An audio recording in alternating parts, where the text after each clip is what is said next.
Hi guys, I hope you're all doing well. Welcome back to the Mezdadashi workshop in a very hot Japan, and that can mean only one thing. We're going to continue work with our project BedBug. So currently we're still battling with some insane heat in Japan, but that hasn't stopped me. I have been popping in and out the workshop just to rattle some more bits off. So in a previous episode, we managed to salvage some sections of an old tailgate panel from the inside and grafted them on either side of this internal window aperture. And to be honest, I was pretty happy with the results. I was pretty happy that that worked quite well. The only problem was at the top here, there was just a void. And you can see what I've done is I've simply just welded in a section of steel up here. And then what I did is I templated and made some corner sections too. Then after that, I just ground down the welds and I applied a thin coat of fiberglass over the welded areas. These can then be sanded back and then I can bodywork the whole lot. And I've also had a chance to look at this door. It was in pretty bad shape. What I've done is applied a coat of body filler and then using a long block, I've just lightly sanded it down. I haven't gone too mad. I don't want to start making extreme high spots and low spots or anything like that. I just want to have a nice base so I can put a good coat of filler on there and get this super straight. And I have taken the covers off the back here, off the framework, and this is so I can address the issue I've got with the rubber seal that I'm going to install, which will be a self-adhesive rubber seal, which will sit along this edge here, and the cover will sit down on top of it and compress it and hopefully make it a little bit watertight. And so if I was going to put a seal along this edge, the problem I've got was in these rear corners here, these were a hole. So what I've done is I've just welded in a section of steel on both sides. So there I've got a place to put the seal. And under the front bed cover, it's the same situation, although I've got a nice flat section there to put the seal on. At the back edge here, I had nothing. This is just a piece of angle iron, so it didn't have a back edge. So what I've done is I've just cut a piece of box section and made some incisions just so I can push it onto this area here, and then what I can do is weld this into position and then I have a flat section to put the seal on. So what I need to do now is I need to weld this section into position, take those gas struts off, and then I can go ahead and finally start welding in this framework. And there's nothing really exciting about welding this framework in, but to me it is a little bit exciting because without this framework welded in, it's kind of holding me back big time. So the framework that goes around this bed area is really holding me back, and that's because if I haven't welded this section in here, I can't do the body work on the back of the cab area, and the same goes for along the sides here. Without this welded in, I can't carry on with doing the sides of BedBug or even around the back, and the same goes for this side too. So I need to go ahead and weld this frame in, then it's going to be full steam ahead. What I'm going to do is weld the outer edge of the framework here onto the original body all the way around. So what I'm going to do, you can see here that's getting a bit rusty, but this area isn't. This has actually been treated with zinc. I did spray the bed itself with zinc before I offered these angle iron pieces on the top. So therefore, when this is sandwiched together, it should stop the rust. But I do need to remove the surface rust and I do need to bare metal this edge here before I weld it.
So there we go, that's that welded into position, and I've also ground down the welds.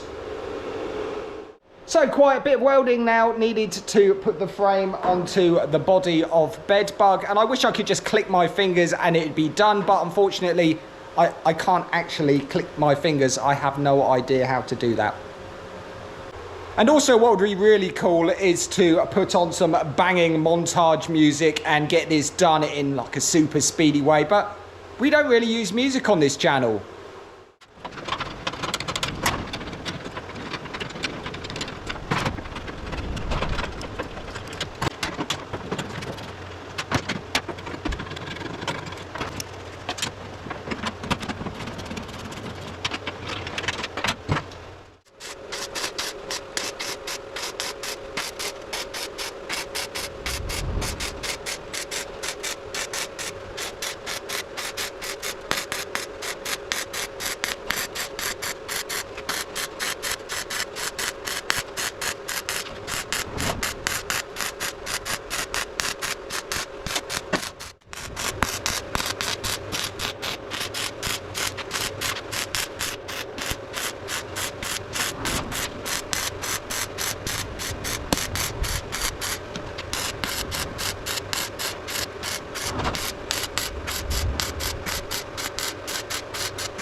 So that's the outside of this framework welded onto the body.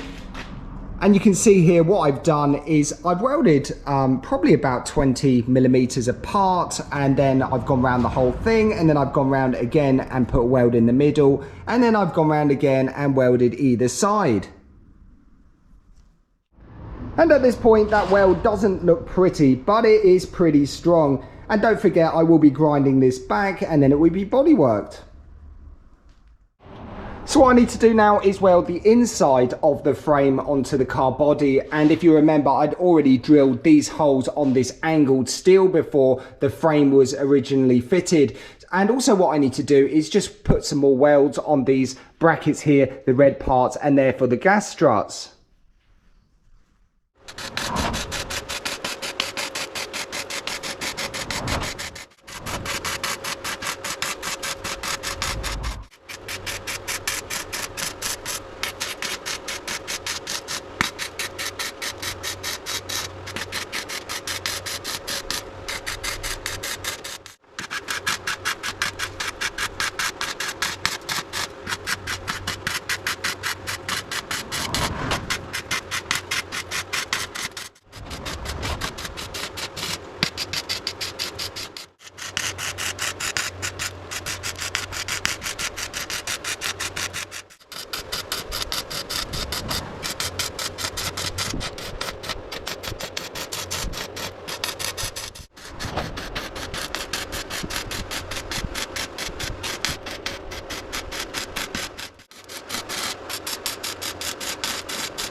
So that's the inside of the framework now welded into position, and what I need to do now is use the flap wheel on the grinder and clean up all these welds.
So that's all the metal framework all cleaned up now. All the welds have been ground down. So I've just removed the rear wings, and there's a reason for that. I will be using that special acrylic resin primer before I apply the body filler. And at this moment, all it has is a little bit of surface rust, so it wouldn't take much to remove the surface rust and apply the primer.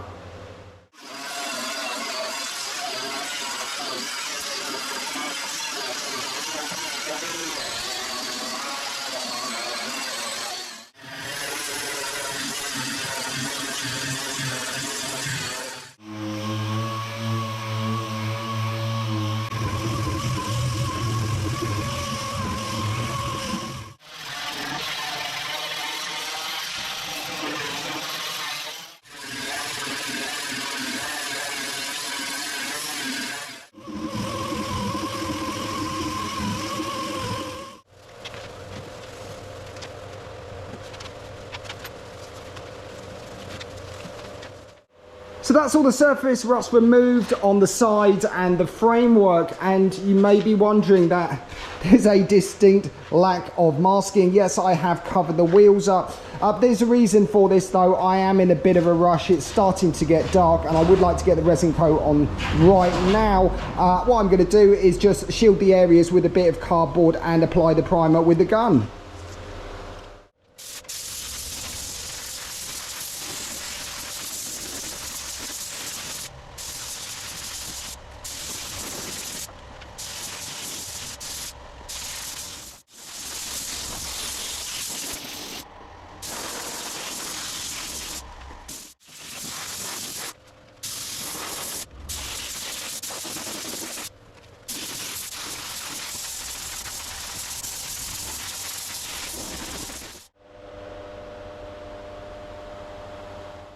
So I've managed to get that resin coat primer on just in the nick of time. It is starting to get a little bit dark in the workshop.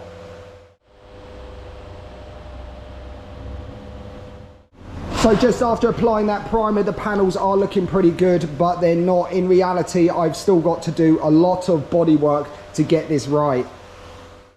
But the great thing is now the resin primer is on, I just need to let it dry, and then I can key it up and I can start applying the body filler and get this body worked.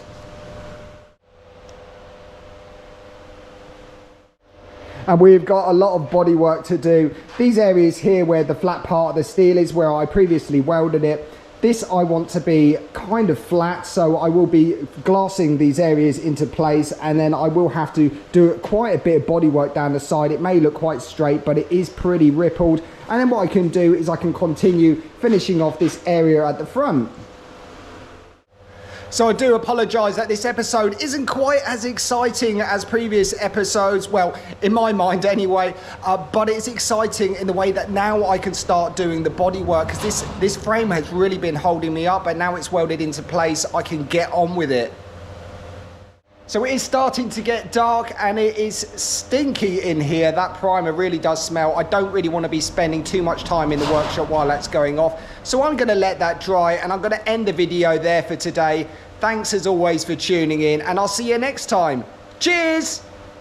Oh, just one more thing before you skedaddle. I will be putting in some more Japanese culture footage at the end of this video. So if you are interested in that kind of stuff, stay tuned.